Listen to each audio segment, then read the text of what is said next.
ये जो farmers produce and trade and commerce का विषय है, इसको भी फार्मर्स को फैसिलिटेट करने का प्रयास है,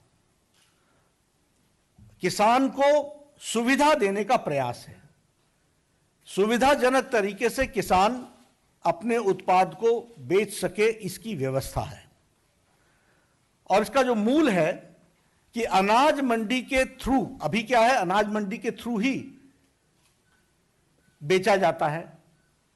यह आपको सुविधा देता है कि अनाज मंडी से बाहर भी आप बेच सकते हैं और आप अपने दाम को तय कर सकते हैं। और इसी तरीके से ये ट्रांसपेरेंट, पारदर्शी व्यवस्था है और किसान कंपेयर कर लेगा कि कहां हमको उचित दाम मिल रहा है। कॉम्पिटिटिव होगा कि हमको वहां इतना दाम मिल रहा है, आप इतने में देंगे तो मैं यहां बेचूंगा। ये कंपटीशन का भी इसमें से विषय आएगा। और इसके साथ साथ इस बिल में यह प्रावधान है कि हम इंफॉर्मेशन ऑफ प्राइसेस देंगे। और इंफॉर्मेशन ऑफ प्राइसेस यानी हम सूचना बताएंगे कि कहां किस जगह पर क्या प्राइस चल रहा है।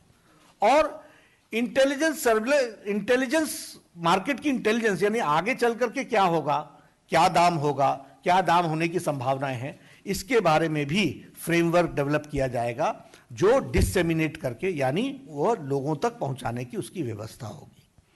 उसी तरीके से ये जो farmers empowerment protection agreement act है, यह भी हम लोग जानते हैं कि कॉन्ट्रैक्ट फार्मिंग में, आपको मालूम है कि किस तरीके से कॉन्ट्रैक्ट फार्मिंग होती थी।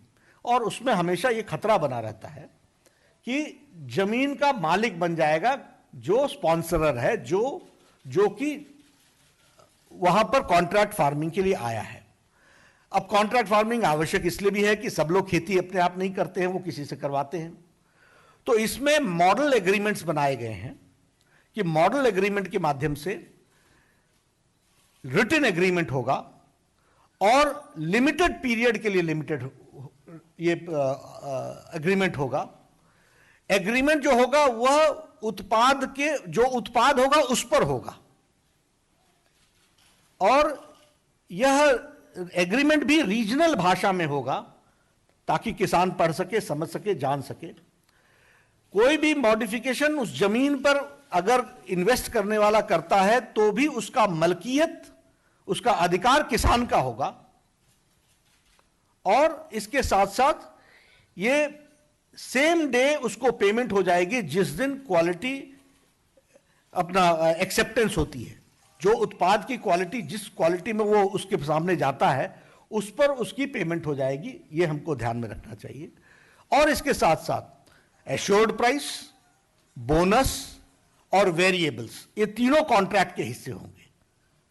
तो ये किसान को इस बात का डर नहीं होगा कि बाढ़ आ गई तो मेरे खेत का क्या होगा, मेरे किसान का क्या होगा, मौसम खराब हो गया तो मेरा क्या होगा।